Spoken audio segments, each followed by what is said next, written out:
Oh, you want the Greaves? That's two. That's also the next DLC. Big news too for D&D. Ravnica, I know, is getting its own setting. Yeah. Eberron is back. Yeah, kind of. In a way, Wayfounder and Keith Baker is working on another book. Well, the Wayfinder one too. It's all playtesting, and like they're updating it as they go, like a live update. If you bought it, you get the updates added to. You can re-download or whatever. I'm just happy there's gonna eventually, at the end of that tunnel, is a finished product where you're gonna be like, Right. like sort of this big tome of awesomeness. And Eberron's always been one of my favorite D&D settings. Oh yeah, but Eberron's I think my favorite official. Yeah. I don't know anything about Ravnica, really, other than it has guilds and it's a city planet. When I heard Magic was getting a proper book, I was hoping it'd be either like Mirrodin or Dominaria, one of the earlier ones. But those are the ones I was playing with when those were out, so I didn't play with when Ravnica was out. You can do a really good Innistrad campaign with the Strahd books. And basically kind of follow all the same story beats. Yeah, looking through the Innistrad PDF, it looked like it would fit that world very well. It has most of the same what do you call it? Not fluff, but like there's a fortune teller here that that would be an Innistrad. Oh, hey, there's a like the kind of type of genre pieces maybe. Yeah. And I've heard really good things about that Ravnica. I'm actually surprised it wasn't Zendikar. Like, that's... When it came out, they were like, a world based entirely on adventurers, like... Well, and from what I understand of Ravnica, like, isn't the entire planet a city? Like, there is no wilds. That's not to think too hard about some of these Magic planes, like... Well, no, I mean, I'm cool with that concept, but I mean, like, for adventuring, it's like a totally different type of thing. If there's no jungles and deserts and things like that, if it's all cities, what I'm getting at. I mean, yeah, they said the guilds are going to be a big thing in it, so maybe it's more like a campaign of intrigue, maybe? Yeah. I was like... I don't know anything about it, so I don't know what the guilds are all like or anything. And then they kind of announced it, and it was like, well, it was kind of leaked at first, but I don't know if that was a leak. Good old Amazon.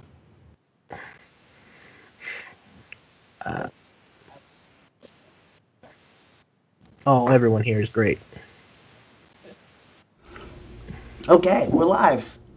Some of you may have enjoyed our wonderful talk about Hasbro. We like the intros have been fantastic to keep continuing and showing. Thanks to people like Pete and Lucid who just always have awesome RPG things to talk about. Returning from last time, we continue our Power Ranger journey and free the Lost Rangers. We've now started milestone 3 of our 4 milestone series, and this is to activate and wield a Junkyard Megazord. Okay. We start. If you may remember from last time, and I tried to catch up Lucid as much as possible, but Brandy left a monster bar with Goldar with the intent that Goldar was going to take Brandy to the Emperor. Emperor Allphius. Pronounced very similar to Allphius, this magic word that Mesmer was throwing around at the Akashic Records, but pronounced slightly different. So Isaac's hot on the trail of what the deal with that is. Otherwise, Isaac, not realizing, but not acknowledging that he is, what am I trying to say? The world has this duality where the monsters only see the humans if they believe that there are actually humans on the monster homeworld. But it also can work in the opposite, and that's how the Lost Rangers survived here for so long.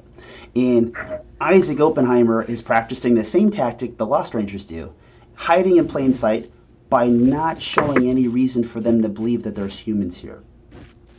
Now the funny part is there is a little bit of a risk to it that he probably doesn't know yet, which is that Brandy's obviously here, so someone may see him eventually. And I don't know, eventually his computer's going to put that together too.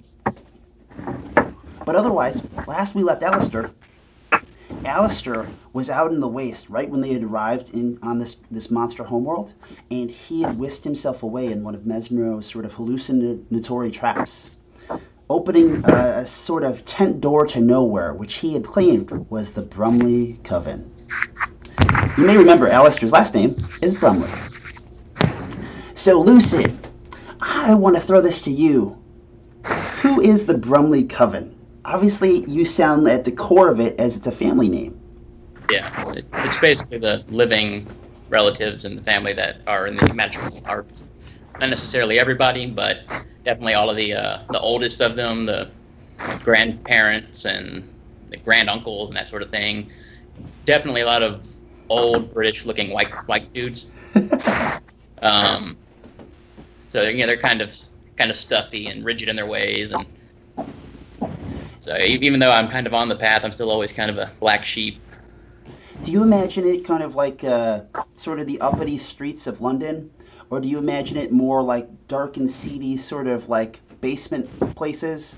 Where do these people meet for their coven activities?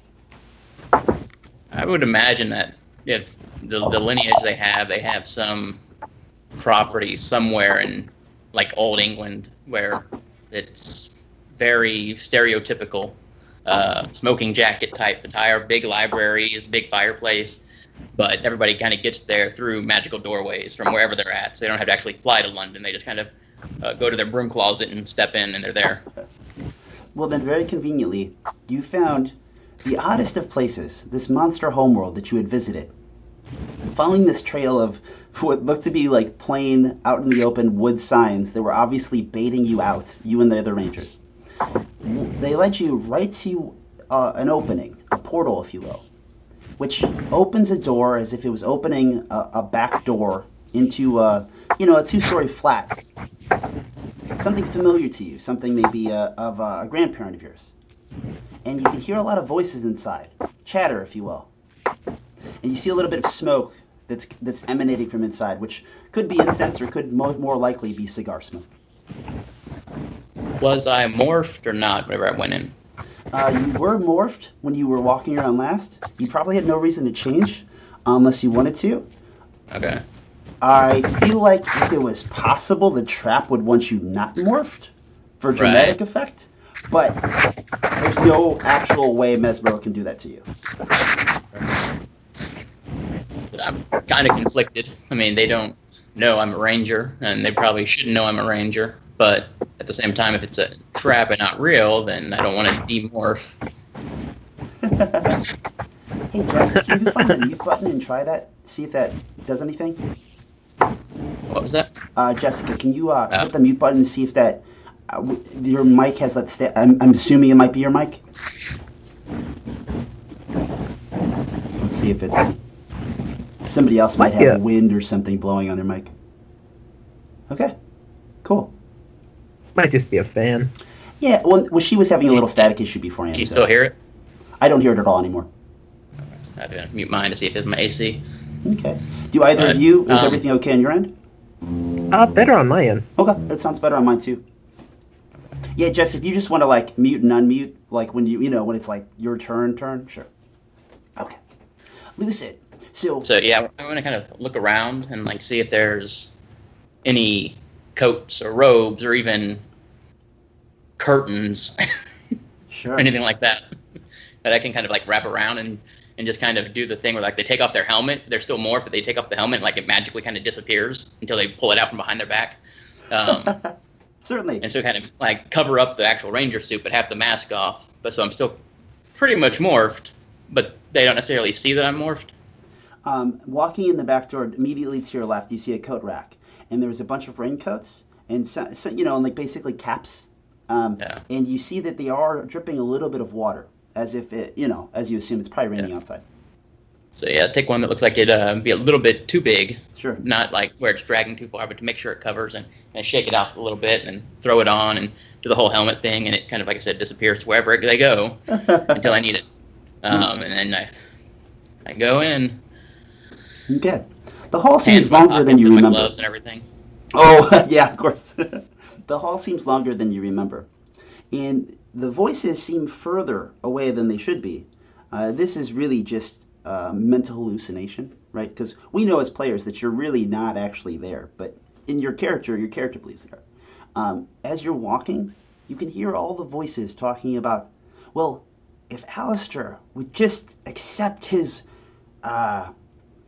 his hereditary rights and assume lead of the Coven, instead of gallivanting around as some make-believe superhero.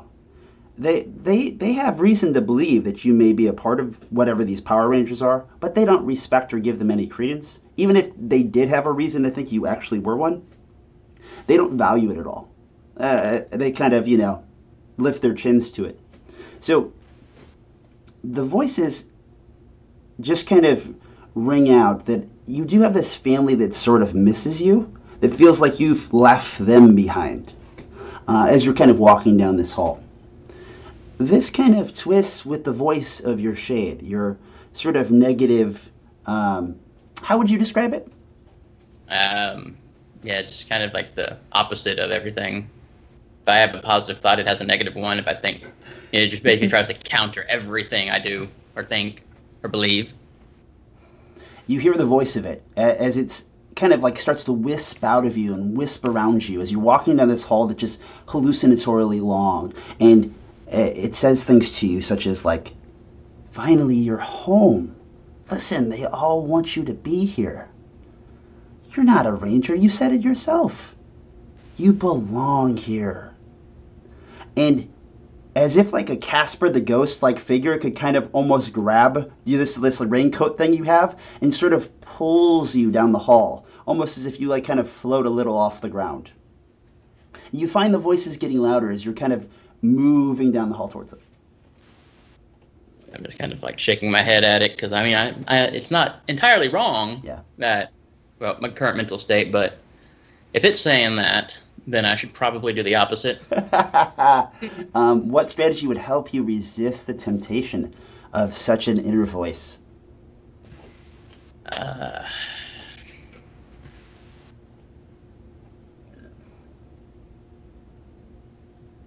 don't know. I think even though it's just an inner voice, it'd be more like a. It'd probably be an imaginative use of glaring because it's like an internal self-admonishing look, like I just kind of picture myself giving it to myself or something. Sure. Give it a roll.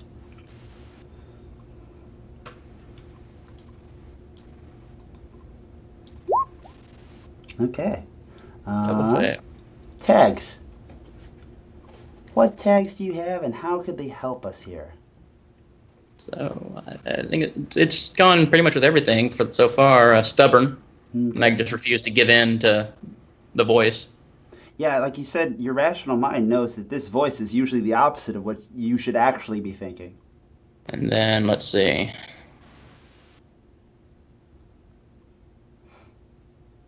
The vision tag, the trap seer, like how much of this is real versus actually being a trap. Yeah. Especially with your having morphed, you're a little more resistant to all of this. So I'll do stubborn first, I guess. Or I'll just re-roll the whole thing again. Do one at a time in case it crits. Okay. Which one are you going to roll for? I'll do the glaring first. Okay. Okay. So you imagine glaring at yourself, staring at your own soul, and realizing this voice, you can't listen to this voice. But like you said, it sinks deep because it's speaking the truth. It's speaking your own words back to you. So I don't like that 10, even if I double fail. So for the trap seer, thinking like this is all a ploy, I'd like to re-roll that one again. Okay, go for it. Okay. So you succeed, but there's still a catch, right? So the hall begins to fade as you reach the other end. And you see a room surprisingly full of people of your coven. People, many who generally wouldn't even get along well enough to be in the same room together. But all united in this sort of gallery, this room with fancy chairs and a fireplace and some bookshelves, and a whole bunch of knickknacks just to make it ornamental and a place to host guests, is full of people with all the extra furniture brought into this room so they could all sit and sort of chat and banter. And they're all talking about you. They're all talking about Alistair Brumley and his destiny to be the leader of this coven, his responsibility even. With that, let's switch gears. So, Isaac, from your vantage point, you see Goldar walk out of this bar and is talking with Jessica. Brandy.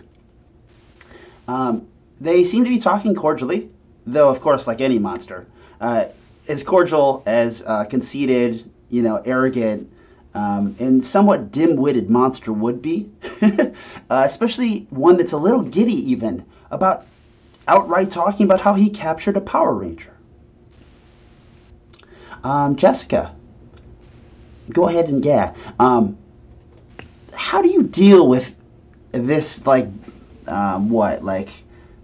was going to say, this dummy, this giant golden dog breath face, self-centered guy gallivanting around, I imagine in your head you're holding his arm. He's not holding yours. You feel like you have the weight here and you're the strong one, but he's the one who's just grinning from ear to ear and looking at all the monsters like, look at my prize. No,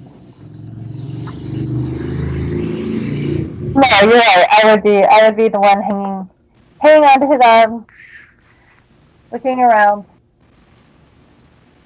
Would I be able to see Isaac? Yeah, why not?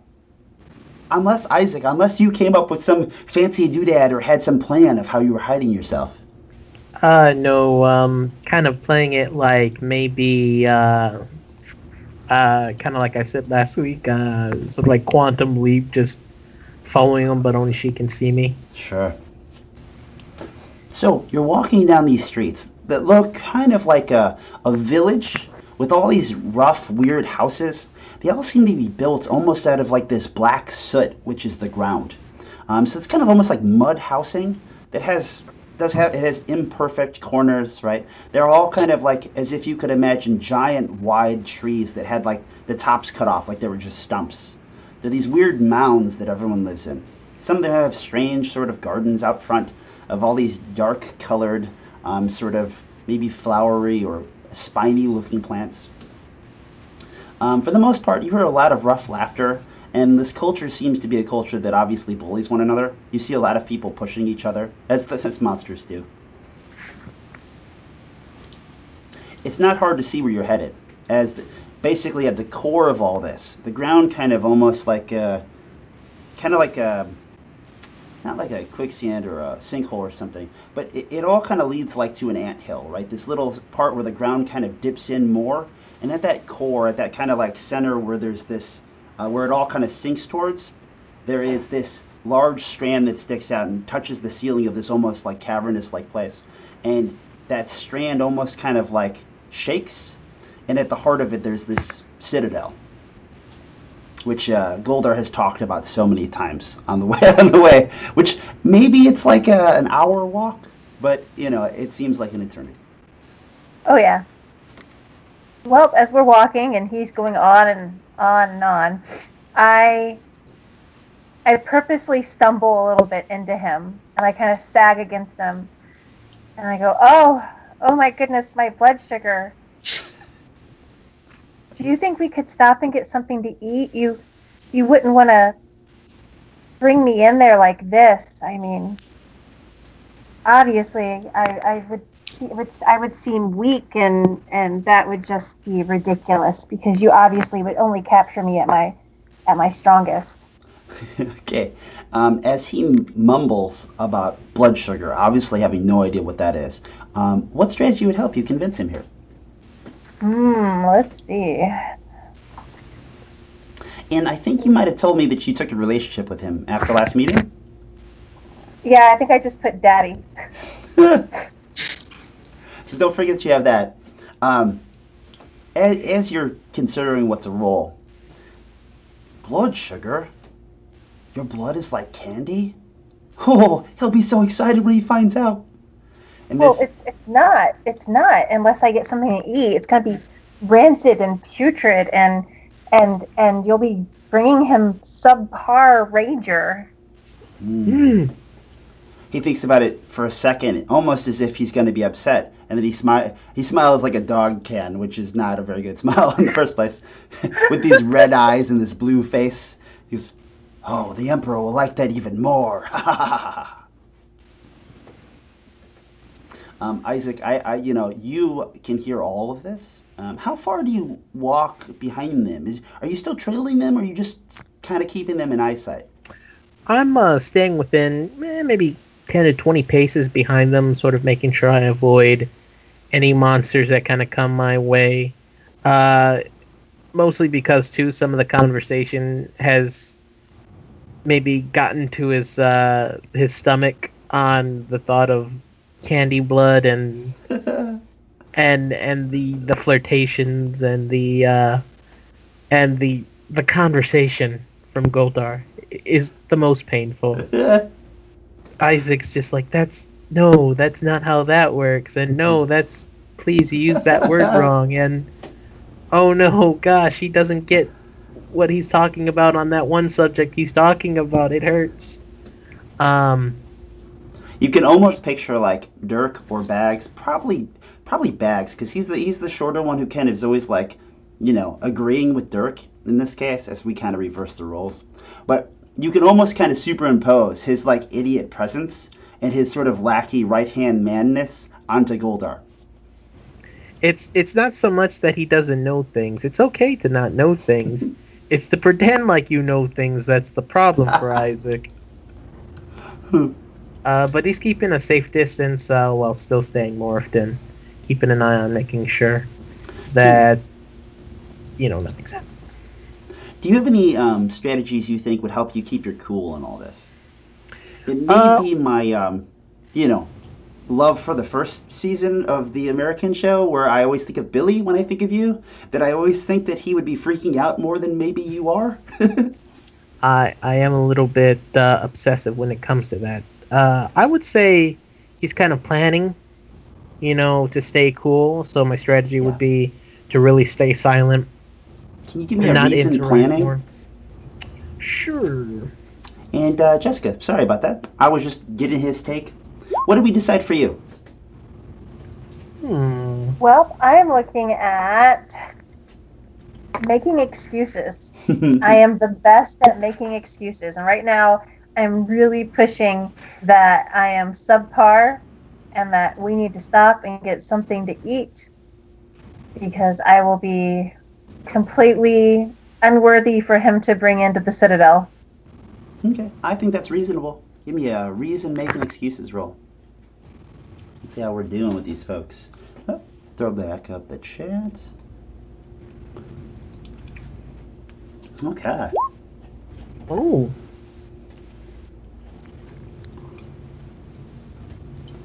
Okay, so in your case, you got 2 successes, Brandy. So, you're saying this, and he kind of he's fumbling over the meanings of these things. But you do get under his skin when you say these things. Yes, you're right. If you weren't presentable, he's going to blame that on me. We need to get you finer clothes. Maybe something golden with a tiara. And he starts describing exactly his attire. Yeah. That sounds perfect. Obviously. He needs to know who brought me there. And Isaac, you can even, he goes too far. As he continues, he even could be talking about how she can have a sword like his, which obviously is the dumbest thing you could possibly do, right? Like arm the enemy. But he just goes on. Just like. And Isaac, you rolled. You got a 5 and a 7. So you had 1 success. So I imagine you're keeping your cool because this is the plan. You knew the plan was, if I don't let them know I'm here, that a human Power Ranger is here, they will not think to look at me, right? Correct. But, they do think to look at her because she exposed herself. This is not too much of a stretch. They just need a little bit to go off of to be like, wait, when there's one, there's always more, isn't there? Never seen a Megazord built on one Power Ranger. So, what tags can you use to kind of keep you cool? Well, thankfully, to keep my cool, if I was just trying to not cause a scene, definitely I'd have to be like, okay, Brandy is my friend, and I need to make sure she stays safe, just in case she needs backup on whatever plan she's working on. I know we're going to the Emperor. I gotta be strong for her. And use my contact with Brandy as a neighbor to re-roll. Jessica, what name comes to his head when he thinks of you? You know, neighborly, you would call him what? Oh, fanboy. Well, at least my name is right this time, right? Yeah. Let me look here. We're just gonna give that a re-roll then. We will re-roll. Ooh. It is okay. 6 using their tag. Not quite enough to break that. But You see, of course, you overhear Goldar as he's talking about the sword. Yes, you see, the sword is much stronger than last time I fought the Rangers. This is not the same sword. This is a better sword given to me by the Emperor Allphius. And he starts waving it around in front of him. I will show them. I'll show them all. And as he almost swings it towards you, Brandy, he realizes that he's being reckless and odd. Wait, is he kind of has the sword towards you?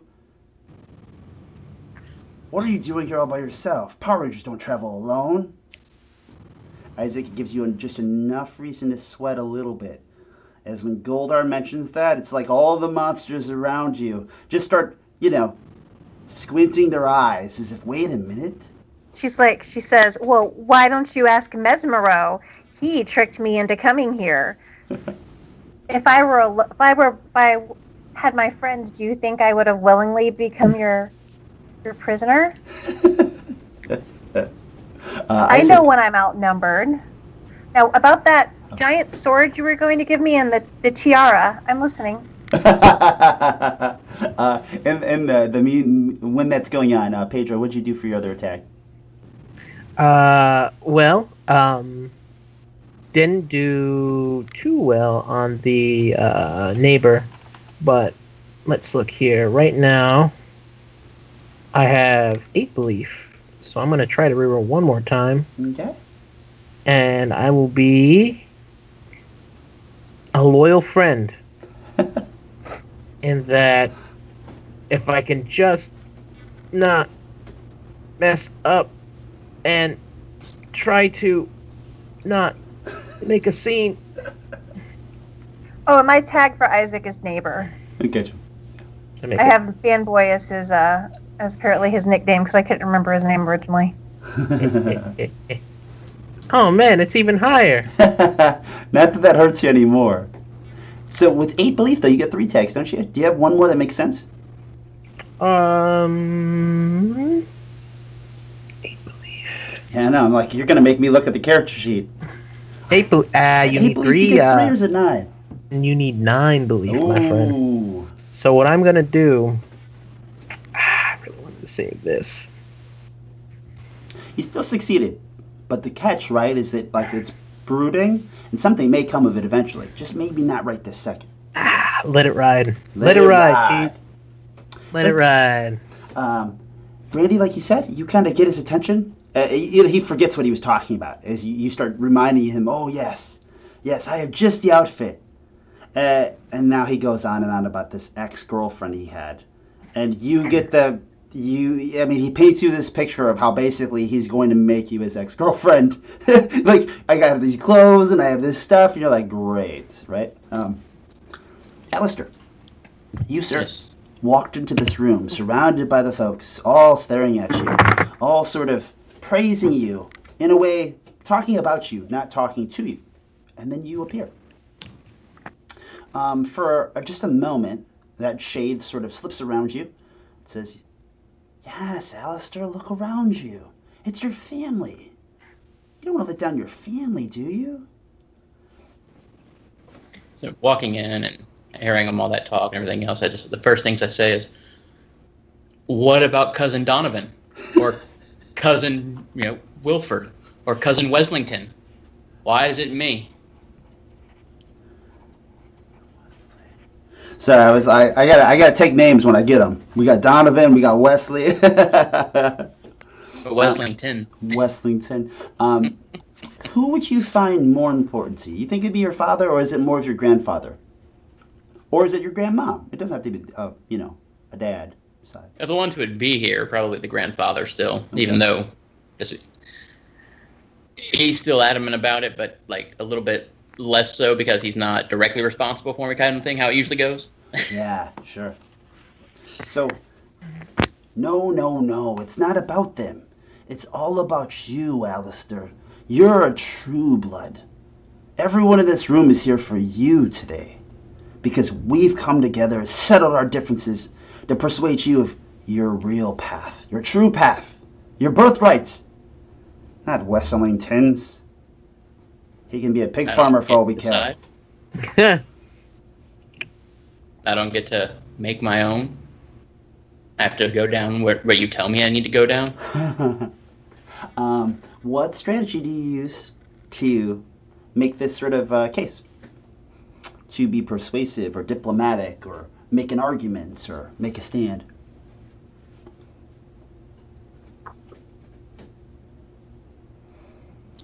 I mean, based on what I have, the closest thing I think I would have would be eidetic memory. Okay. And that's just more of a...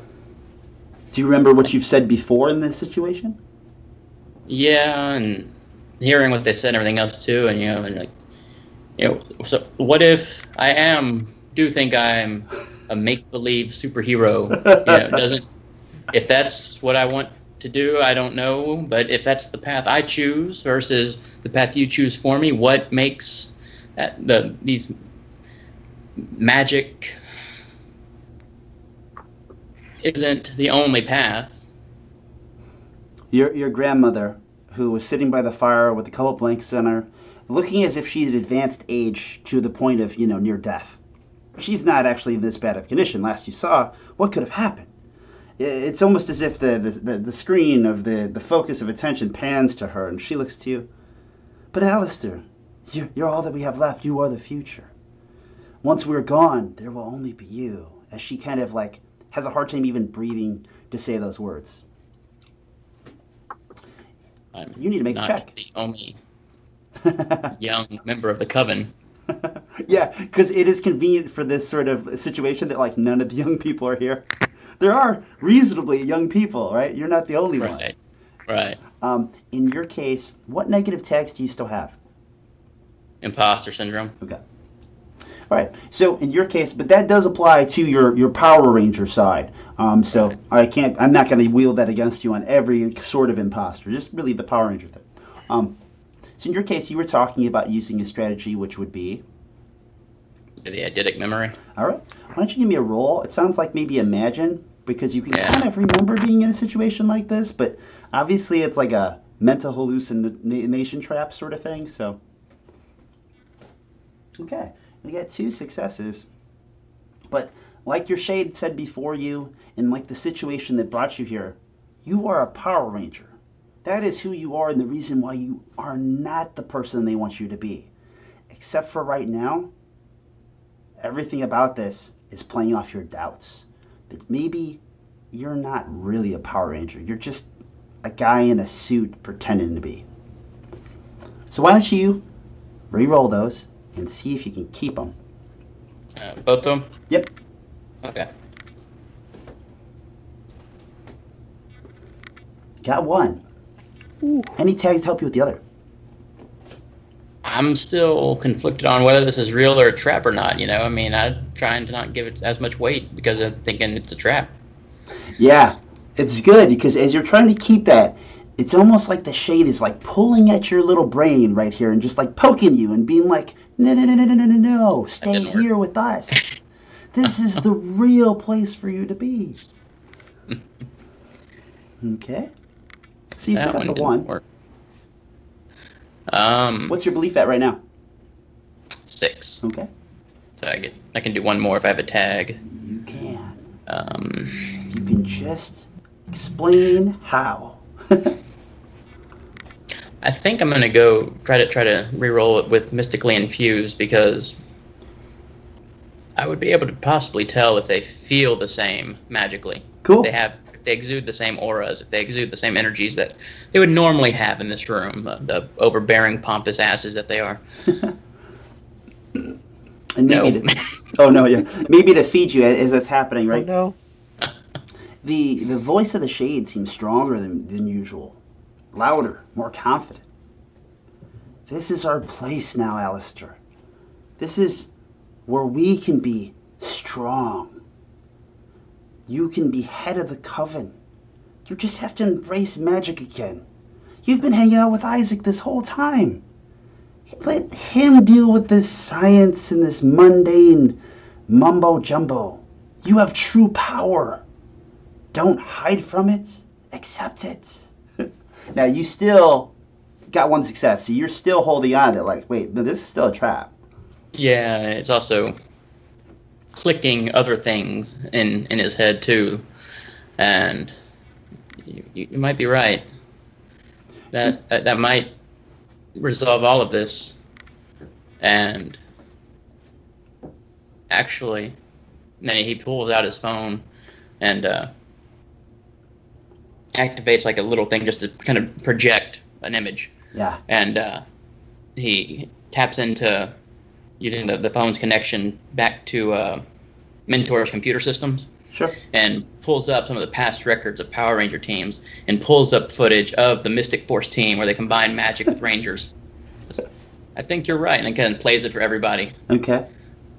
Your grandfather slams something on the counter. You don't even know what it was, and something breaks. So he must have hit something on a dish, like a tea dish. Damn it, Alistair! Don't bring that crap here. This is a house of magic, not costumed people gallivanting around being vigilantes. Is that not magic? They sealed away a great demon. They fought in the magical wars. You do notice when you start talking that like you're sort of changer, right? Did you have yours up your sleeve or was it still on your belt buckle? Yeah, mine's on my wrist. Okay, so maybe basically when you kind of lift your sleeve and you see it. I mean, it's kind of hidden under this long coat. Yeah. But you see it and you see a weird kind of glow around it, and you know this is kind of like a warning. It's kind of like the measurement of being like even when your morphers know there's bad juju around. Right.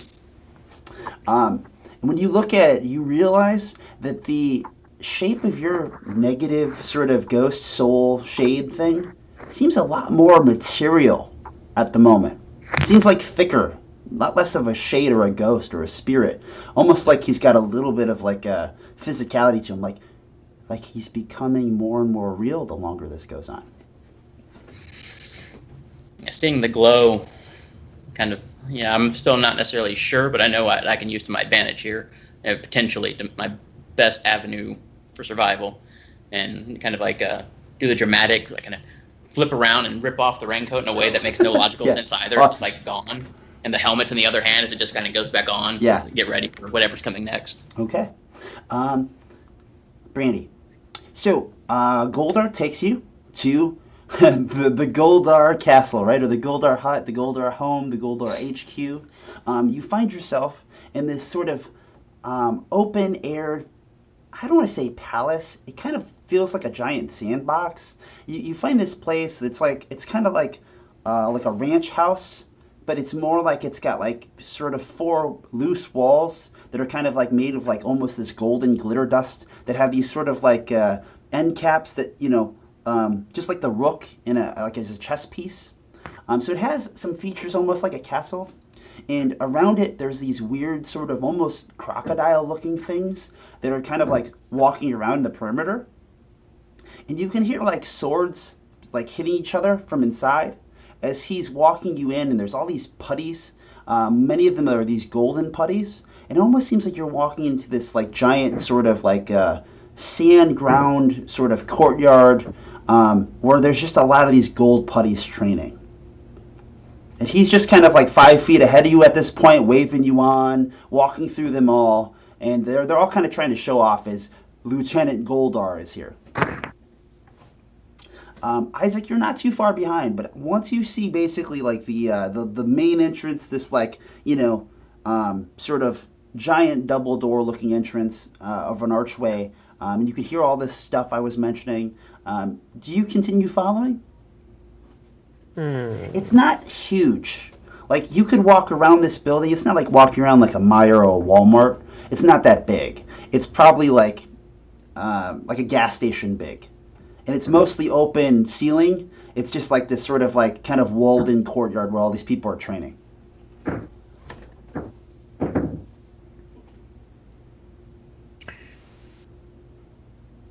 Looking at the double doors and seeing Brandy walk inside, Isaac will endeavor to time it in such a way that he is able to slowly make his way through the front door, still a few paces back. Okay. Brandy, you walk in next Goldar. He's headed towards this giant trunk in the back that really looks like just a giant sort of kind of beat up treasure chest. And this whole time he's kind of been talking up like, all this hoard of stuff he has, all this wealth he's accumulated, this golden suit from his ex-girlfriend that is now going to be yours. And everything kind of keeps getting smaller in scale as you kind of walk through this little courtyard, see one trunk. What does he sleep outside? There's no quarters to speak of. Like, wow, this is a nice place. I know. You're here all by yourself? I mean, other than the putties. Yes, I train the Emperor's legions. He walks over and he grabs one. And the one tries to turn and hit him with the sword. He grabs the sword in his hand and crushes it. They pale under the might of Goldar.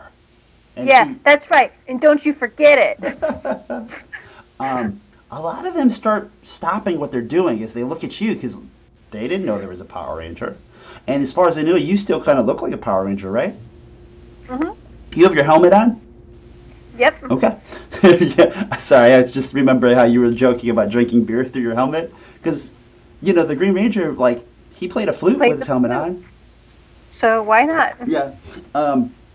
So the putties are all starting to get weird, as putties do, as they all kind of walk a little funny with their arms kind of moving around, not really saying much, but kind of mumbling, utter nothingness as they just gibberish. And they're all kind of stopping what they're doing until he slams his sword in the ground. Hey, all of you, get back to training. This is the Emperor's yard. You will be the best gold putties that have ever served the Emperor. Or I will make you fight this Power Ranger and lose on purpose. Yeah. Okay. He walks you over to the trunk. He kicks it, and then he pulls out a special key.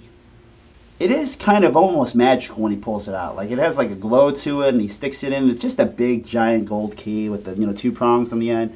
And he sticks it in the lock, and almost this sweet noise actually comes out when he twists it.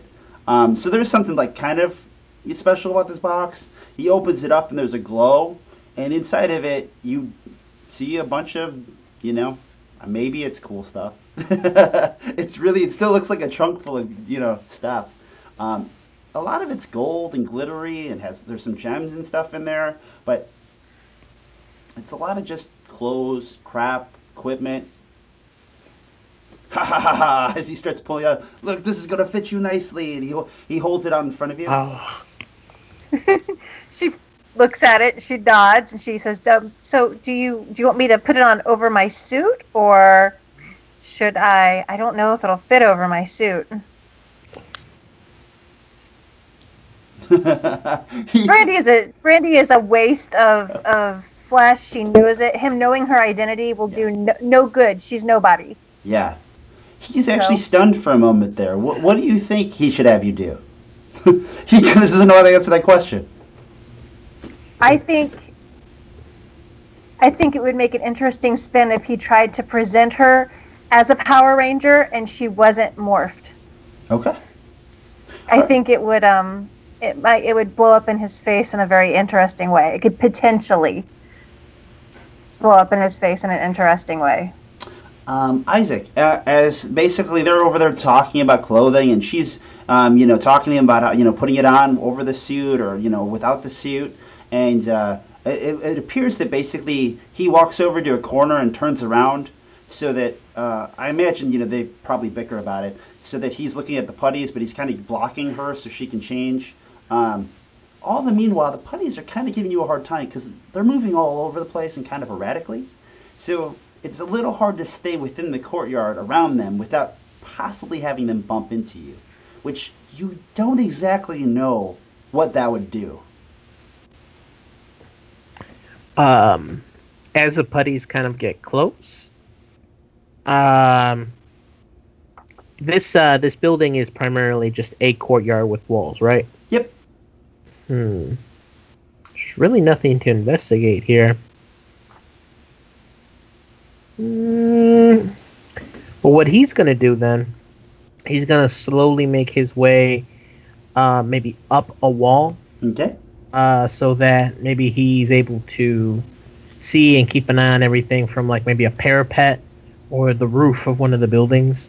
Okay. So as you go to do that, you do see one of these sort of pesky-looking alligator-like creatures kind of following you around. It doesn't quite know what it's doing, but it kind of leaves sort of this almost patrol rhythm that it kind of has around the perimeter, and kind of like just as if it's sniffing. It's just kind of like got its head close to the ground. You don't know if it's smelling or looking at something, but it's kind of following a trail. So there's something like a scent that it's doing. And as you go towards the wall, you can't help but see this thing kind of moving towards you. It's kind of, maybe 20 feet away at first. It's far. You can tell it's not heat-seeking towards you, right? Not point A to point B. But it is working its way towards you. Now you have this wall to climb. But with no difficulty climbing the wall, it walks right up the wall after you. So you do get to a rooftop nearby, but this pesky creature just seems to be obviously acting peculiar and obviously following you. Okay. Is there sort of like a mop bucket or, sort of a water bowl somewhere? Sure. Probably one of the corners, right? One of the corners probably has like a place to wash up or drink. Most of these monsters still kind of coexist as humanoids, right? Or like a water trough, and it probably would be like a trough. But they're probably, I wouldn't be surprised if there's a bucket over there. Isaac looks around to see if the coast is clear. Sees it, like as he's going, he's like, no, get away. Like as he's kind of like running along some of the edges, and finally he sees a water trough, and he runs up, looks around, sees if anybody's looking, empties it out, and waits for this thing slowly to like go around the corner, and then he puts the water trough on top of it and sits down. Okay. Brandy, when you come out of the corner, changed in your new attire, of course you can feel free to describe it however you wish, though we were joking about how it resembles the outfit that we've commonly been throwing around for his actual girlfriend. No, it can totally look like that. When you come out the corner and he turns around to look at you, yes, you look exactly like her. This is great, and with no repercussions of like how that would actually probably make someone feel. He looks really excited, but he turns his back as one of these weird alligator things starts kind of climbing up a wall. And you can see Isaac kind of like walking along this sort of rooftop looking at this water trough. And you can kind of see that like, okay, well if Goldar turns around, he's going to see this thing walking up the wall and draw undue attention to what's Isaac doing up there, and maybe he'll see him. Well, I have to say, this was your ex-girlfriend's? Well, obviously you had great taste and she had none. I am so sorry. He gives you a little push, basically like the chest or the shoulder, If you're worth your time, you would be tougher. She was tough as nails. She would never have been so flattering. She would have been foul-mouthed, evil.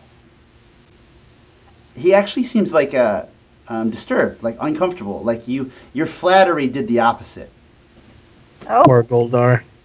I hardly knew dog him. breath. Relax. Oh, no. Okay, hot breath. Relax, dog breath. I'm sorry. Or I'm not sorry. I'm just saying. You know how to dress a girl. Now, do you think we could get some food, or else I'm just going to, pass out, and then I'm not going to be worth anything? He puts his hands on his hips. I don't know if you're worth bringing to the Emperor. Maybe you are just some silly human girl. Maybe you're just dressing up as a Power Ranger to fool me. Make me look bad, take my position. What strategy do you want to use to try to change the situation? I want to use brawling. I'm going to punch him in the face as hard as I can and ask him if some silly girl would punch the mighty Goldar right in his big blue nose. Awesome. Y'all pray for me, okay? Yep. It's probably Imagine Brawling. Oh, good. My Imagine is higher. Excellent.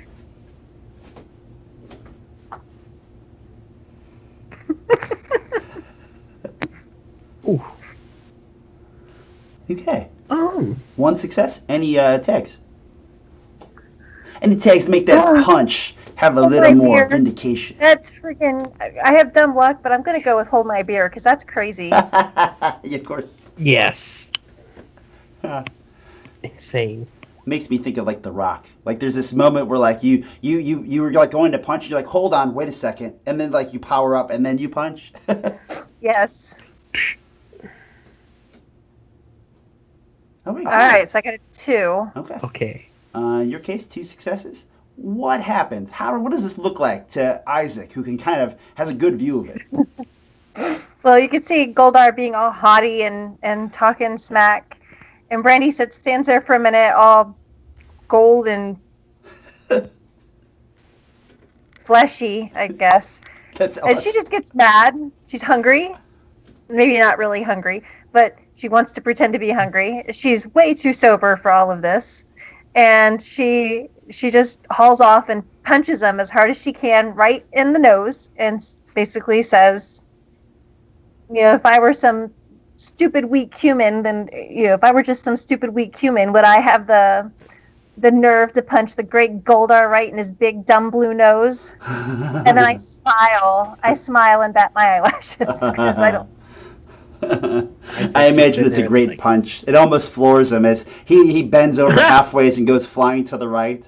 A couple sparks go flying. All the putties, like jump back and pretend like they didn't see anything as they go back to fighting, but like twice the speed. Goldar, wipes his, basically readjusts his jaw, right? As he looks back at you and gives a hearty laugh, excited about the prospects of taking you to the Emperor. Isaac, though, you get onto the rooftop, and you realize that a bunch of these rooftops, like I said, they're kind of these weird structures that are kind of like made of almost like this mud, but it's like this dark soot. As all the ground here is this sort of like, almost like black deserty looking thing. It sometimes has a weird sort of like red vein to it. On tops of some of these buildings, it seems that they have weird sort of metal pieces that are put up here. Like, looks like junk. So when you climb onto the first one of these buildings to get a better view, you see that there is like a handful of pieces, but they're all metal, like human metal, like metal that doesn't belong here. Like you've seen nothing. There's no structures. There's nothing built of like metal construction. Like these pieces it'd be like finding car parts here, but there's no cars. It seems like every one of the rooftops has some of this stuff. I inspect these parts. Okay. What strategy would help you inspect these parts for, value or gadgetry or... I'm going to deconstruct the possible meaning or purpose as to what they're used for. Okay. Deconstruct away. Ba-da-na-na. Ba-ba. Deconstruct. What would you say? Imagine Dragons or Reason? Probably Reason, because it's probably playing off your knowledge. You're not really in any hurry. Excuse me. I'm like, ooh, what is this? Okay. 1 success. Any tags that would help you identify parts or their usefulness? Well, I am a self-taught genius, so... As you're kind of going through it, yeah, these parts do seem kind of random. But some of them actually seem like pieces. Pieces of, like... Could it be, like, Power Ranger gear? Pieces of, like, maybe Power Ranger equipment? Like, you have a chariot, but, like, maybe pieces of, like, a Power Ranger, like, sort of, like, bike and stuff. They're an amalgamation. But, let's see how you did doing. Your self-taught genius, though, helps you identify that you could almost imagine that maybe as many of these monsters kind of port back here after they're defeated, sometimes they come back with pieces. Maybe it's just some stuff that's stuck to the bottom of their foot when they're giant-sized. Maybe it's some remnants of things that they've taken as trophies. But some of this crap has kind of been used to kind of hold together their weird sort of like buildings. And as you kind of look around from your higher vantage point, you see that it's very common on a lot of these buildings. You can only imagine what some of their larger buildings would hold on top of it. It doesn't... So it's actually built into the building, then? It's a weird sort of thing where it kind of is, but it's more like if you pulled the crap out, the building would probably fall. I don't want that to happen. Not on Brandy. Not all of it, but you know what I mean? Like some of these buildings, most of them are like just these small sort of like hut houses, and it's almost like that's the one thing of the one solid thing that it's all kind of leaning on. The thought crosses your mind of what a giant magnet could do here. What could a giant magnet do here? Lucid. So, as we had you, Hulk Coven looking at you, grandfather condemning the Power Rangers, you revealing yourself, throwing out this cloak, seeing the sort of your spiritual negative side looking at you, materializing before you more and more. And at the point you basically throw back your cloak, you see it almost as a full physical form. A carbon copy of you, except for kind of floating, and it's still a tad ethereal. Not as the Ranger, though. A copy of you, the wizard, the mage, the magic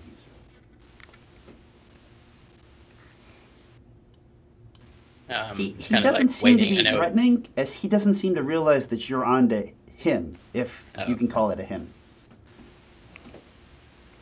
So I just kind of like look at the other ones around, keeping. I mean, it can't tell I'm keeping an eye on it out of the corner of my eye through my mask. So, just addressing others. I'll be leaving now. Have fun with your lives. What amount of it remains? All of the people in the room, even though some of them have had their physical prime leave them many, many years ago, all seem to get up with renewed vigor. Even your grandmother. And they all kind of jump to their feet and bum rush you in the way that like a mob rushes like a pop star. As they all run and try to grab onto you. And they all are actually spitting out words of like praise of how you can't leave them, of how they need you. This is your destiny. But it is an attack. So in that case, what do you do as a 360 view of like they're all over you instantly, pulling on you, tugging on you, except for this ethereal copy of you that's floating above him, almost sort of snickering at you. Definitely glaring. When I kind of use some of my spells in conjunction with my ranger powers and basically summon the wings of Garuda again and kind of generate a whirlwind underneath me to spin me up. And as I do, use the crown of the Hierophant to create like a laser blast right directly in front of the feet of all of them, like basically saying like drawing a line in the sand type of thing. Awesome. Give me a roll. Probably imagine because you got to do it so fast. What strategy sounds good? Arcane arts, probably. Yeah.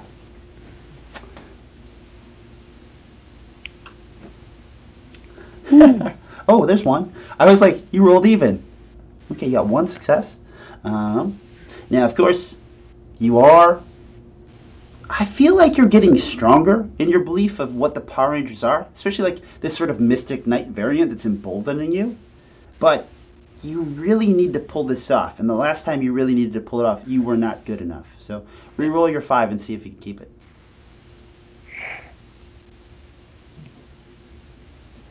Yeah. Ooh. But I think for the arcane arts, it would make sense to use Mystically Infused to try to re-roll that. Okay. I think it's pretty self-explanatory. Yeah. Your shade begins laughing. You can't leave now. We are your family. We are you. Without us, you're nothing. You hide behind that costume, but you don't even deserve to wear it. Awesome. Any other tags? The other one, I think stubborn in this situation would. Yeah. You're just like not listening anymore. Okay. So you got one success, right? Yep. Okay. So you start blasting this line in front of you, which is keeping all of them at bay, as they're all still saving their sweet nothings. But it's just like you have this like fiery perimeter around you, like this wall of fire that's kind of keeping them off of you, which is really funny because you're like inside this house, right? This real nice house. Like it's kind of like semi-destroyed. Not that you really care because it's like all fake.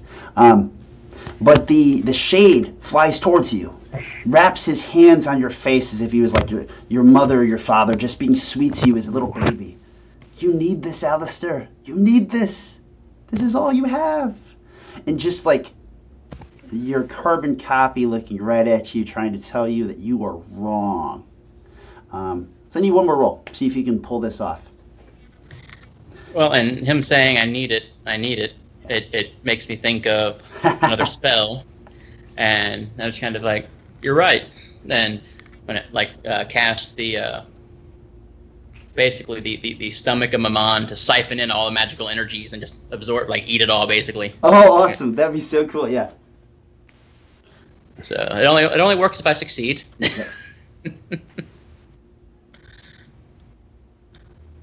All right. And with that, as you said, you just roll it all up into this little energy cube.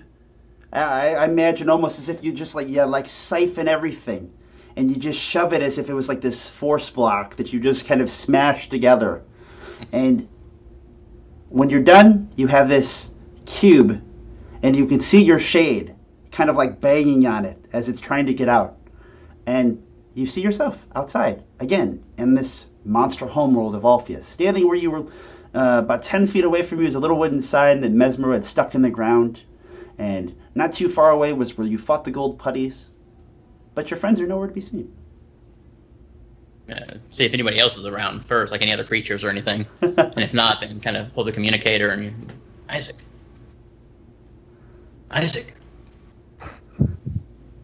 So, Isaac, you hear from Alistair. It's been hours.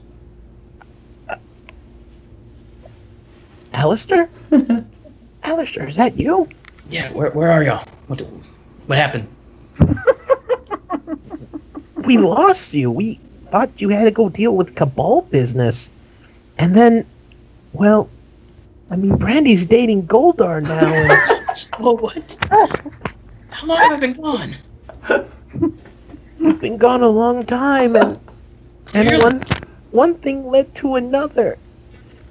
And Are they like serious? I mean, no, I mean it's part of a plan. We're trying to get inside the fortress right now, the central area, the Emperor's castle.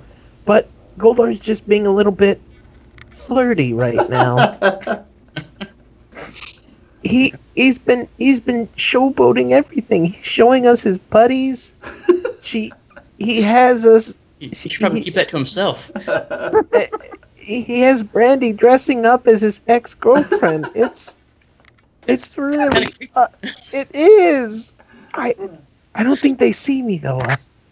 It's something to do with the perception of the monsters here, since you don't really have a way for them to see you. So long as you don't do anything to arouse suspicion or draw attention to yourself, they can't see you. Oh, well, you do have to acknowledge they exist. Otherwise, Of course they exist. well, I mean, you actually have to know that they're here on the planet. But there should be a sign there, but nearby. Did you touch it yet? I don't think I touched the sign. Okay, get near the sign, and imagine you're in like a tavern, and you're surrounded by monster patrons, and maybe it's kind of like they're singing a song or something. You really got to visualize this. Okay. I go back by the sign and I do that. Picturing all singing like some sea shanty or something. Yeah. Like slinging their grog together with each other. And I tried to get them to sing a song with me, but they wouldn't. All right, did it work? Did it work? So, what do you do? You go back there, and then what do you actually do by the sign? I mean, I basically follow the instructions. I picture basically what he said. Like I said, I picture them singing like some sea shanties, and they all have like their mugs of alien grog. They're like singing back and forth and sloshing around and everything. Maybe they have some of the putties that are like dancing that they're shooting at their feet and stuff just for their own entertainment. Isaac, for your entertainment, your watch basically communicator has a little video screen where you see him doing this like all basically in this like black barren desert. Just doing it out loud. With just seeing him by himself, right? In his ranger outfit. Your ranger vid screen though begins to go a little staticky, which is odd and not something you've experienced yet, but you were kind of surprised it worked in the first place, honestly. Alistair, ahead of you, you see a figure walking in the distance, almost like some kind of Mad Max figure walking in the horizon. Walking, just one individual walking towards you. It looks like maybe someone who's injured or someone tired or something. The person's kind of walking in that way, like lost in a desert sort of look. At this point, I'm just prepared that everything's a trap and everybody's out to kill us. And Do you see anything yet? I think that's coming. Can't. When the person comes into view, you see a person who is in a Power Ranger outfit, not like yours. It is different in the way it's a little more, has kind of like more of a triangular pattern to it, and has some weird sort of like tribal sort of symbols on it, which is not unlike what you imagine the Lost Rangers are, given that most of their Zords are also like sort of safari, sort of African creatures. The figure has what is a silver outfit, and from the meeting that you missed, basically it was identified that there was a Silver Ranger as well, one of the 3 Lost Rangers that was known. And it was said, which I believe actually only Isaac saw, was that one of the Rangers was actually left behind, that was thought to have been sent away from the planet by Mesmero.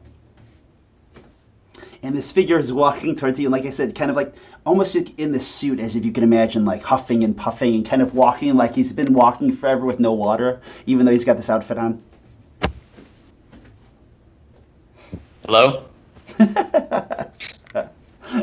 Do you approach, or do you just say that like when he gets really close? Call out to him a little bit. I don't actually approach though, because I still don't know what to expect. Yeah, and you're standing right next to a sign that was another one of those signs Mesmero leading you on, right? So it's like right there. You say hello, and you hear what sounds like a sort of like an Asian accent of an individual. Are you real? I haven't seen anyone in such a long time, and to see a Power Ranger? Are you real? I was beginning to think that I wasn't. It's been so long since I've seen anyone at all. Well, I mean, given what I just went through, you still might not be. You have to show it to me. What is that? What is that in your pouch? Off to the side. It's like a candle. It's how I found you. Pull out. I'm assuming it's my stone. It's actually your book. Oh. Your Carl Sagan book. Yeah. Even on the world. Oh, it's a book. It kind of. I read it often. He walks towards you, and he seems harmless. I mean, he's still a ranger, The last one you saw was pretty dangerous, which was Percival. But Right. he walks up to you and he like puts his hands, kind of clasps at it, like he doesn't try to take it from you, but like 2 hands on it, like it was a Bible or something. Oh, it's so real. I can feel it. It's actually here. As he's patting it, he looks at the title. Who would have thought I'd spend all this time looking for my salvation and it'd be a Carl Sagan book. I think the world would be a lot better off if more people were looking at Carl Sagan books. He opens the book.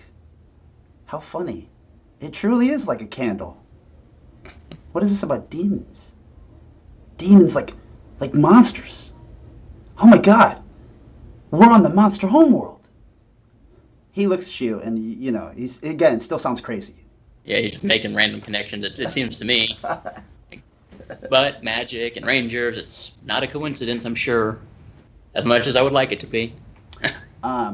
With that, so he begins kind of talking. I don't know, well, you know, how your conversation goes, but just to kind of montage it, he explains to you that his memory's coming back to him, and that Mesmero had tried to banish the 3 lost rangers that were here. And I assume, do you just tell him why you're here? I let him tell his story and Okay. like drop little clues here and there, like the mentioning of Percival and stuff like that. Okay. But not full details yet, just in case still. Cool. Well, I mean, mentioning Percival will give you, you know, he's not going to spill all the beans. He will some because he's frantic and he's kind of lost. But then he will also be a little coveted. But you mentioned Percival and he'll give you everything, right? So, oh my God. So Allphius isn't the Emperor. It's the planet. The planet itself is the evil. The planet brought the monsters here. The planet is the Emperor. The Emperor is just some body that pretends like he's in charge. But the planet itself is the evil. My next question then. How do we destroy the planet You start without to having think. centuries of pollution doing it? Right. So the you two talking, right, is that he, you know, if you tell him about your story, what happened, he's like, you know, your shade was infused by the planet. The planet wants to devour you. You don't belong here. Everything here needs to be a monster like it. And basically, the meta point here is that even the Emperor and all the monsters think they're in charge, but it's actually the planet itself. Right. Sorry. So what was your question? Oh, like I asked him straight up. So, how would we go about destroying the planet then, without having centuries of pollution do it for us? That's very responsible of you, Lucid. I don't know. I mean, that's why the Lost Rangers are here. We don't destroy the planet. We just know what it is and make sure that the monsters never figure it out. If they knew they were puppets and this was some kind of natural order of things, they might find a way to control it, to use it against us. I mean, that could be the end of everything. Maybe our 2 teams together can stop it. Well, it'd be great if there was a team. I'm only here because of some lucky happenstance. Mesmero sent the other two through the portal, and I assumed he thought the portal was strong enough for all 3 of us. But he doesn't realize how long we've been here, how tied we are to the planet. Allphius needs us. Well, or we need to be here. With us all gone, there'd be nothing stopping all of the monsters from leaving here. The Lost Rangers are the only reason why all the monsters can't leave at once. It's the Power Ranger presence here. If they knew, if they had any clue, they could take all the monsters to one place simultaneously and attack. Always wondered why they never did that. Okay, so as you have your sort of Luke Skywalker Yoda moment, as that's this kind of conversation fades off, Brandy, you, with Goldar, are taken to the Dark Heart, the Citadel. And down this sort of like mound, like I said, where it all kind of leads the epicenter, there is this sort of tall citadel, dark tower, where the walls actually sort of beat like a heartbeat. as it literally is almost like a vein of this planet. And inside this sort of dark tower, surrounded by gold putties and all kinds of weird sort of like ebony artifacts, there is a throne room where the Emperor, Allphius, sits. Goldar walks you up to the front, and there's like lines of gold putties, and they're all saluting him. And you're all dressed to the nines. You've got food if you wanted it. You probably even could have packed a flask. Don't know where I'd hide it, but yeah. Yeah, right? Finally, Mesmero is of the past. He won't need him anymore. It'll just be Goldar. Goldar will be the main lieutenant again. Emperor Allphius and Governor Goldar. As he's just very animated, walking you down the way into this weird sort of like Skeletor castle as you kind of walk in with all these gold putties just lined. And there's actually quite a few monsters that are on each side who have heard from his loud mouth along the way that like he's bringing a Power Ranger, who've all kind of like hung out and are kind of like, it's like a red carpet. She waves. Hi. Hi, didn't I beat you up? Yes. Well, I'll do that again. Bye. She's just being obnoxious as she's walking into the heart of monsters. Yeah. Now. You see what's the equivalent of like a skeletal Pavarotti? That's paparazzi, not Pavarotti.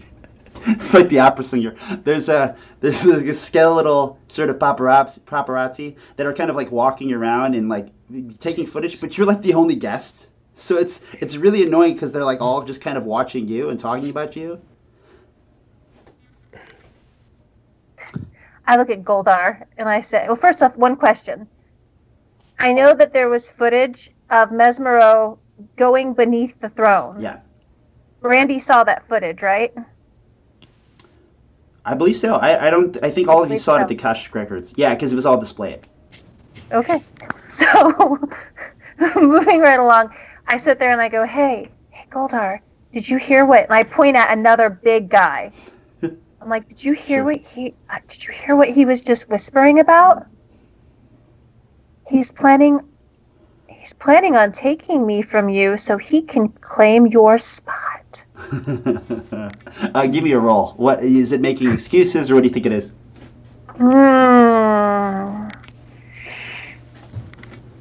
Making excuses. I'm trying to kill time. Could be bad advice as well. Bad advice. Could also be brawling because I'm trying to initiate a fight.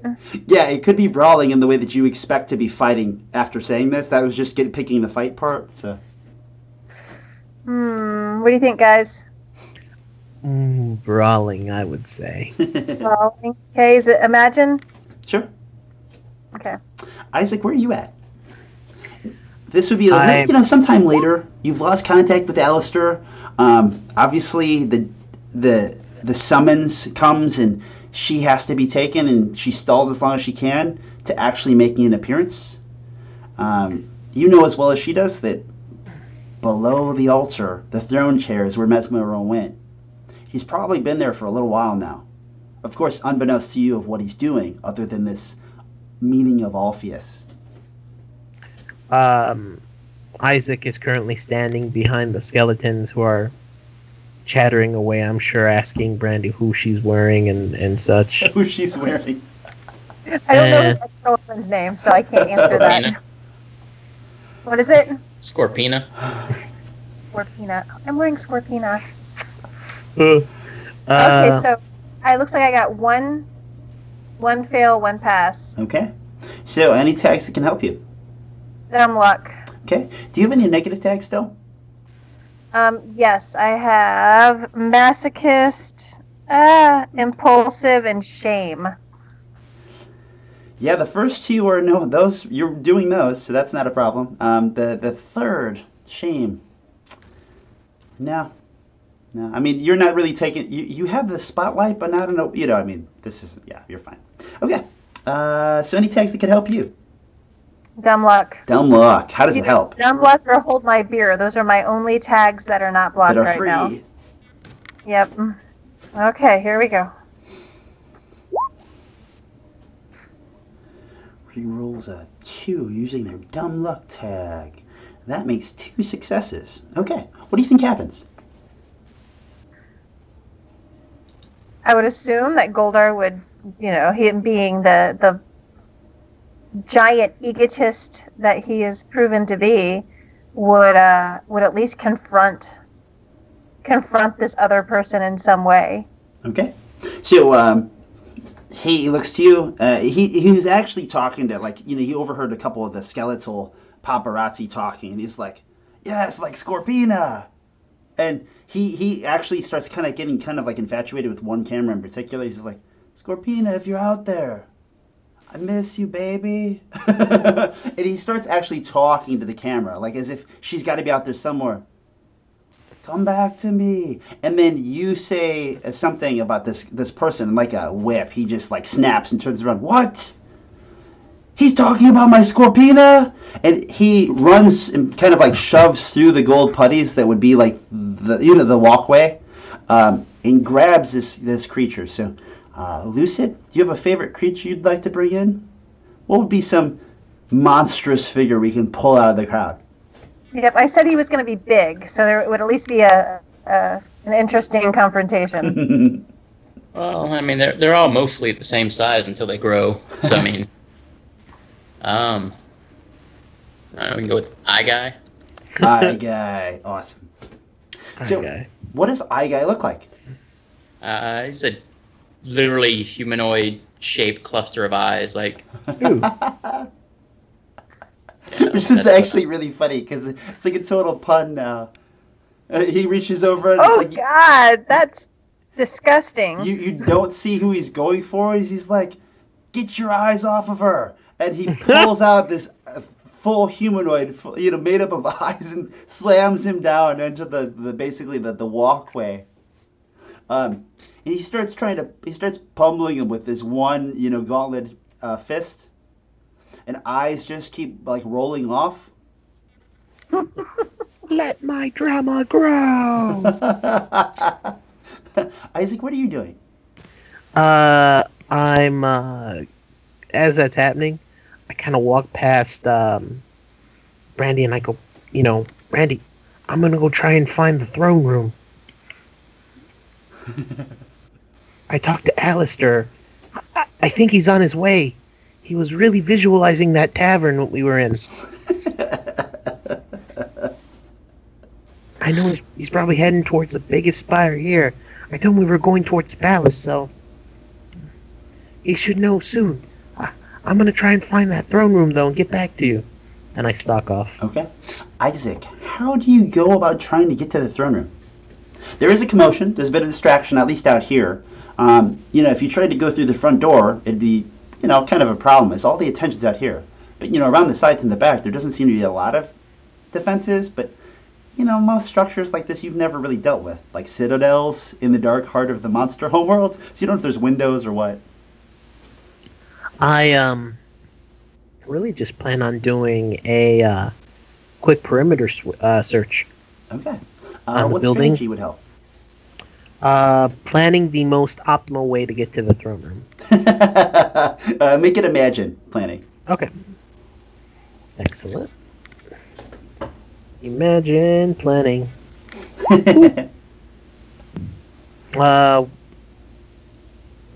5v5 and 7v5 it looks like. Yeah. So we need some tags. Otherwise, you don't got a good plan. You got the wrong plan. The plan. I'm like, I can't find it. I'm sorry, guys. No, you're like, I got the perfect idea. We're gonna go in the front door. Nobody's paying attention. I'll walk right through the putties.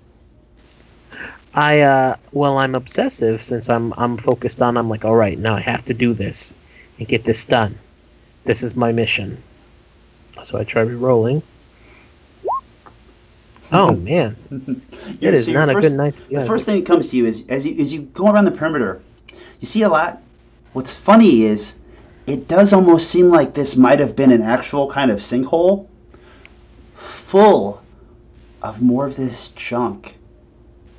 The basis of what's actually propping this citadel up is a foundation of junk around the back.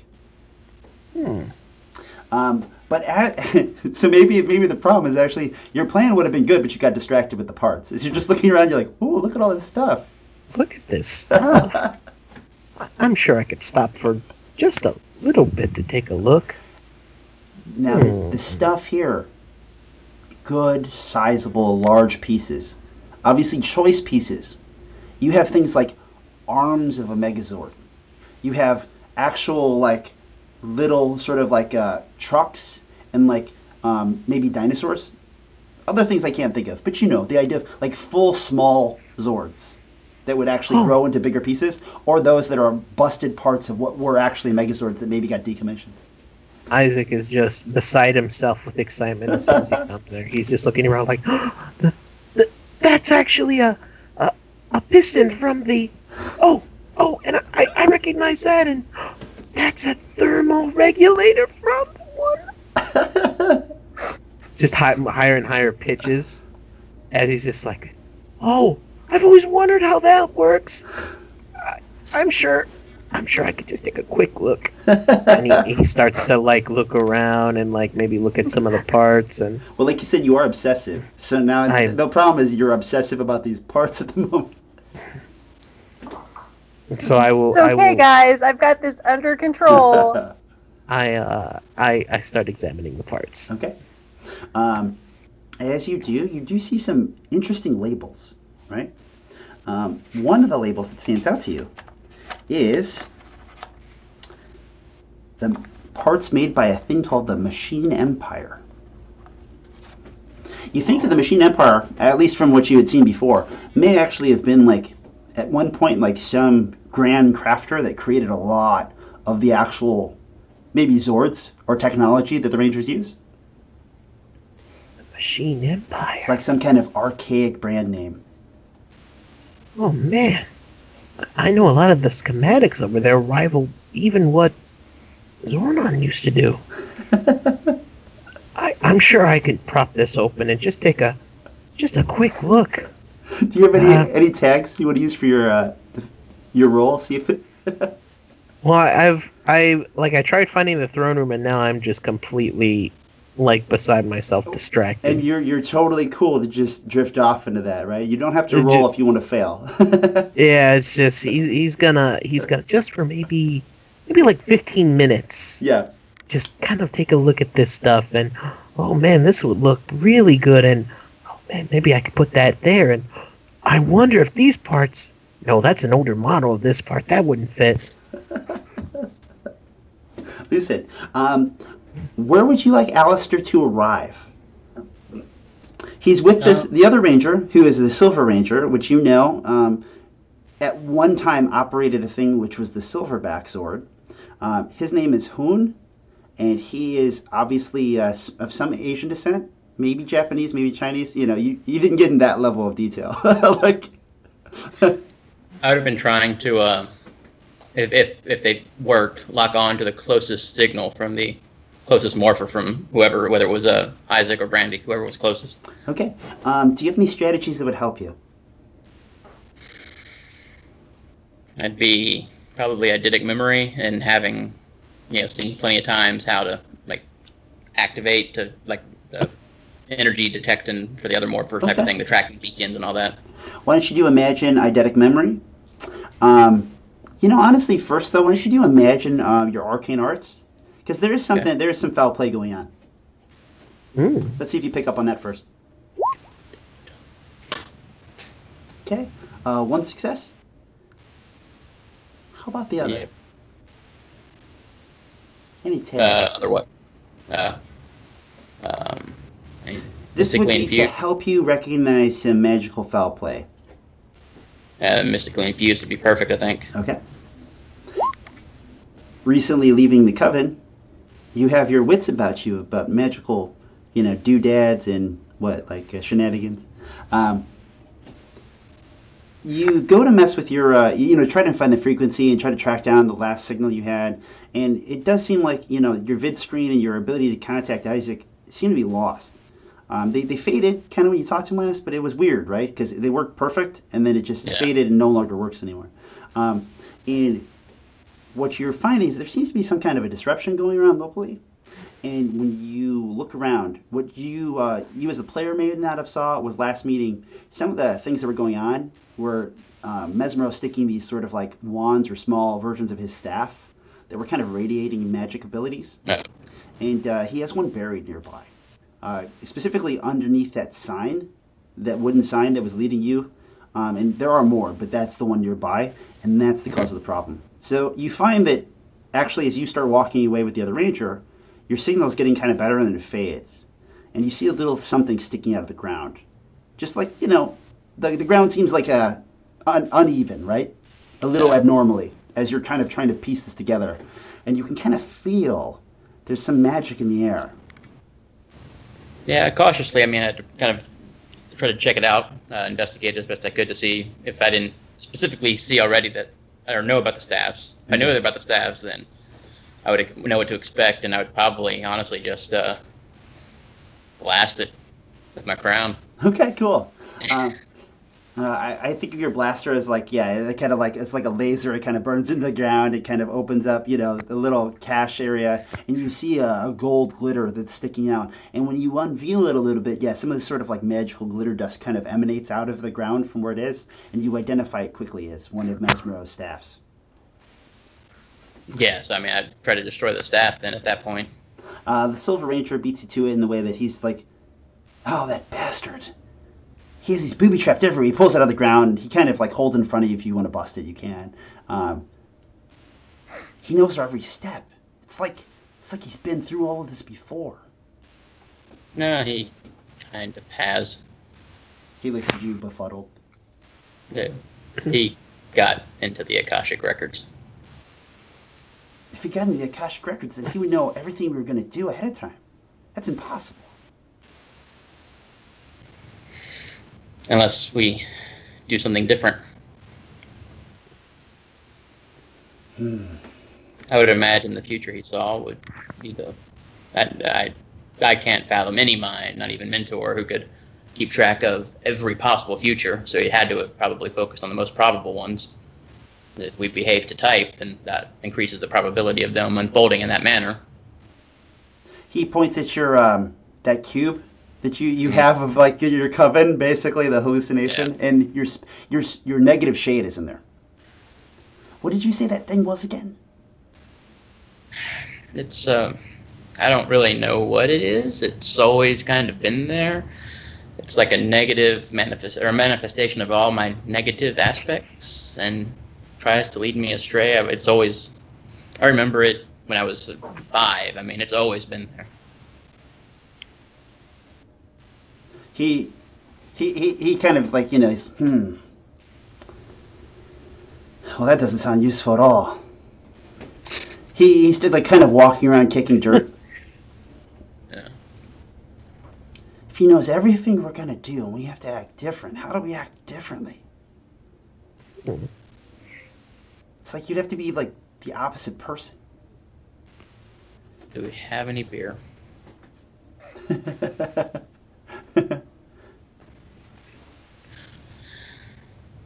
WWBD.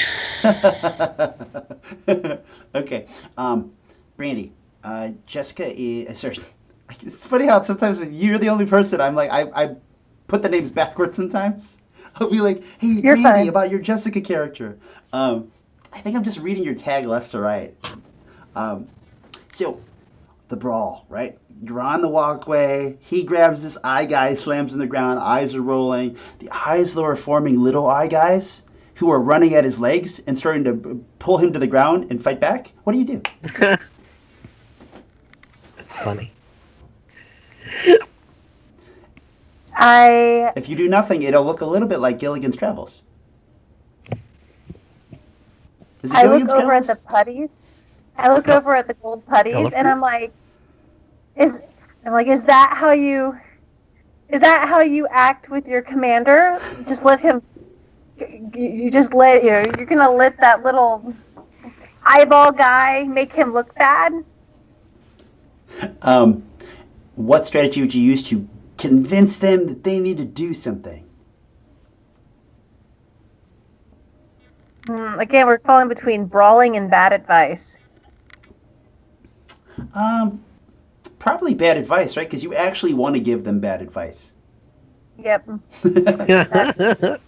Imagine, or Reason. It's actually reason, which is funny because it's it's a reasonable use of bad advice, even though you're better at imagine, which makes sense. You know. Okay. You start saying this, and they're like, "Wait, yeah, the lieutenant. We can't let the lieutenant lose." And Goldar's kind of rumbling, "No, you idiots! Get off of me! I'm in charge here. These eyes can't do da." As they're like they're like tying down one of his arms. He's trying to show he's too powerful for it. He doesn't need their help, but he obviously does. Oh no, I know. It's also going to hit him in the ego. So, Yeah. Yep, nope. Any tags? This would be dumb luck. Okay. I mean, I have impulsive, but I just don't think that's a negative tag.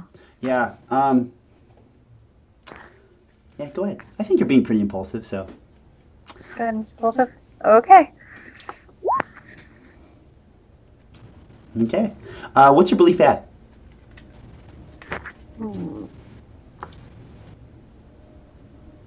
6. Okay. So you used 1 tag so far? Mm-hmm. Okay. You could use 1 more.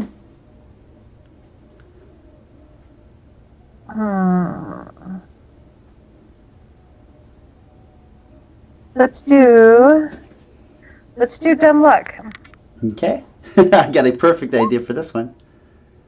3. Excellent.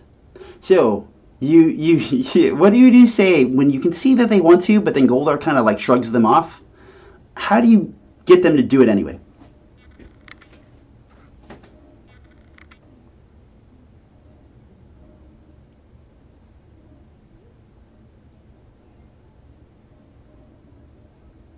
Say something like, you know how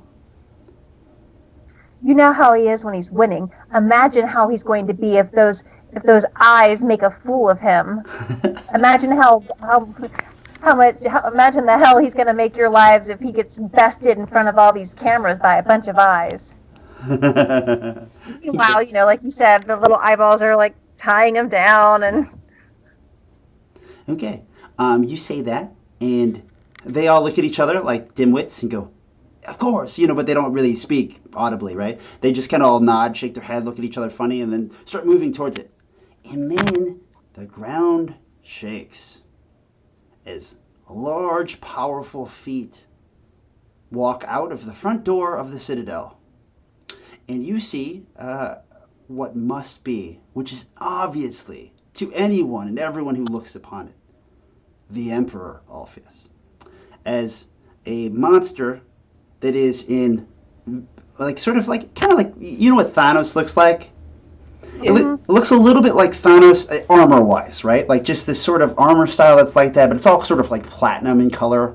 And the figure within, though, is very black and shadowy and very long and lengthy with sort of like a very pale nature to the person. Very humanoid looking, but like hideous. Like this hideous sort of tall yet powerful looking figure that walks out. And every step he takes out of the Citadel sort of pounds the ground. And all you can hear as the rows of putties just all begin to kneel. And then the skeletal crew all turn their attention away from the two of you and point on to the end. And you can hear calls of people saying things like, "All hail Emperor Allphius, the Monster King!" And everyone gets real quiet. Except for Goldar, because he's being an idiot and still fighting. And he doesn't realize what's going on. So he's, "Get off of me, stupid eyes!" And he's like trying to bite some of the eyes, but like they're holding him down. There's like rows of eyes that are like actually the ties that are like sealing him to the ground. As the Emperor starts walking, he starts getting bigger. By the time he gets to the two of you, you're all in his shadow, as he is probably, a small Godzilla, a small titan of a figure, in which all the putties have had to move, though some of them have literally just been smashed instead. What do you do? I mean, obviously you have some time as he's moving towards the two of you. Saying nothing, just looking kind of shadowy, dark, and emperor-like. There's some music playing in the background, right? It's like dun dun dun dun. He has his own theme song. Oh no! I think I would try to step back into the group of monsters. I think I would try to just blend in, because the one thing that made Brandy even visible in the first place was the fact that she was like, I am one of the monsters, you know? Yeah. So she just kind of tries to slip back. And the fact that she's wearing Scorpina's outfit may actually make her a little less, will make her stick out less. Interesting. And if I find that weird one, Chunky Chicken, I'm totally hiding behind him. He's big and he's fluffy with his giant scissors or whatever. But yeah. Okay. And any strategy you want to use to either conceal yourself or appear like a monster, or because like you said, bad advice. You even look like Scorpiana. I mean, like, he could mistake you. Yeah. Okay. Or I'm some poor girl that he's, forcing to relive his breakup fantasies. All right. So I'm going with bad advice because, yeah. Imagine or reason, sir? Imagine. Okay. You have one success, but your shame, right? The hypnogriff brought out to many of these monsters in that bar who you were and what your real problem was.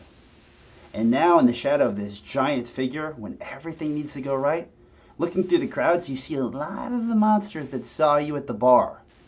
And that shame sits with you, as you know that any one of them could probably ID you, and the gig's up. Can you keep it together? So why don't you re-roll just hit like a random die roll, because you want to re-roll that 1 for your soul skill. See if you keep it. Okay. You got no successes, but you have all your tags to use. What would you like to do?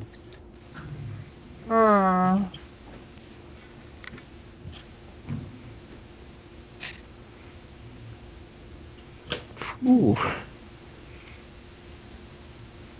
I think I'm going with dumb luck again. Okay.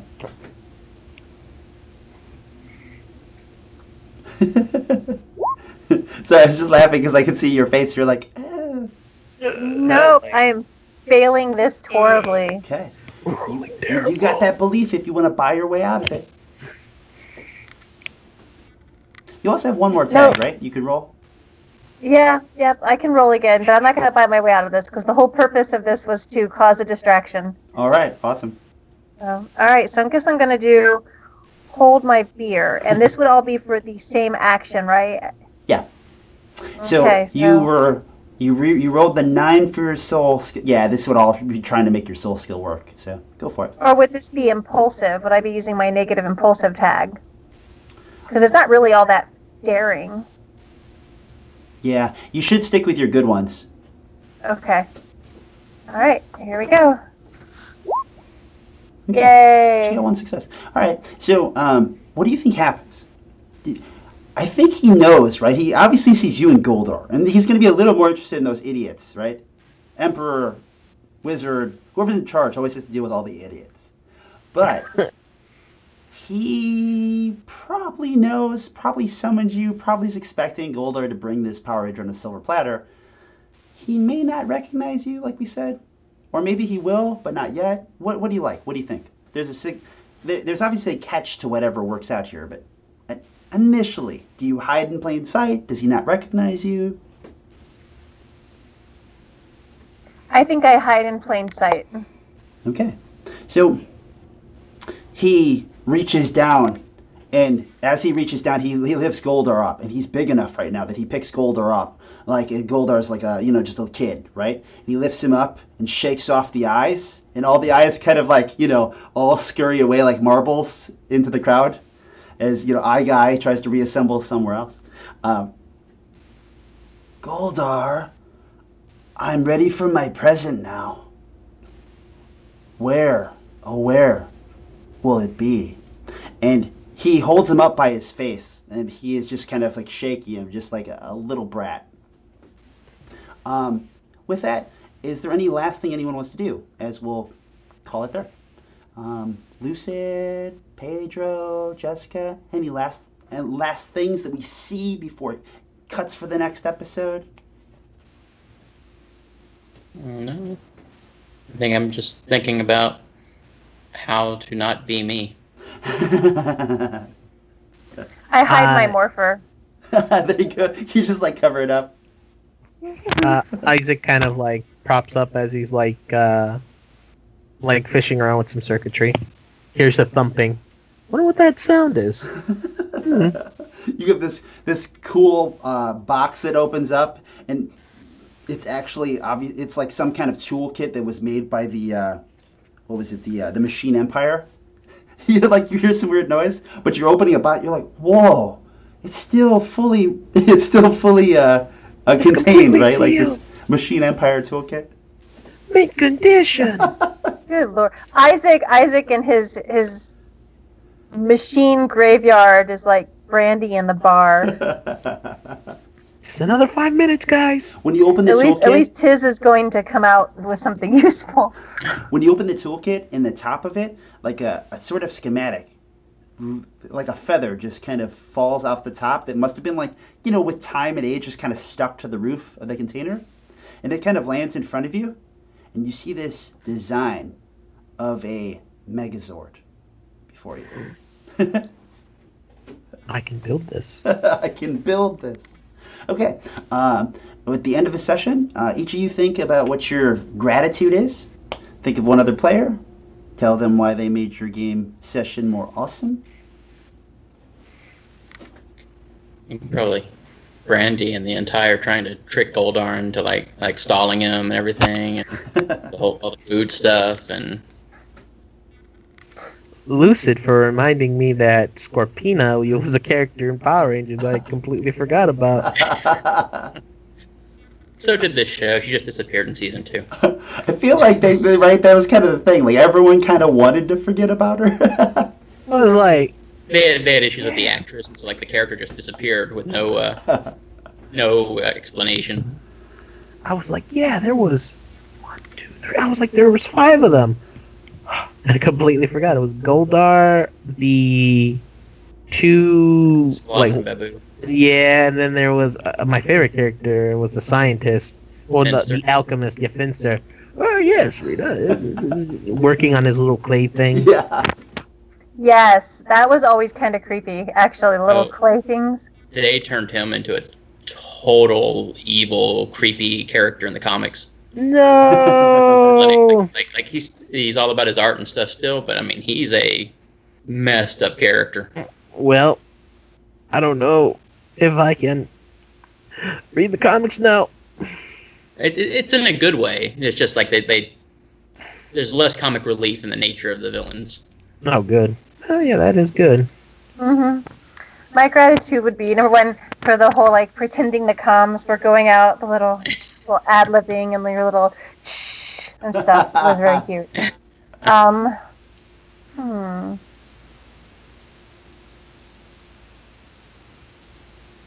mean, we're watching Alistair. I don't know why I have such trouble with that name. I know that name. We're watching, we're kind of watching Alistair coming into his own, and I think it'll be interesting because I'm pretty certain that we're going. Okay, if it were me, I'd be releasing dark Alistair, and watching him mess, f everything up. You know what I mean? So I'm curious to see where that's going to go, and then of course Isaac and his little completely forgetting about the mission and diving into the junk parts is fun. Oh. Awesome. Well, thank you all very much. We will see you again next week. Thank you for watching. As we fade Good night. to black.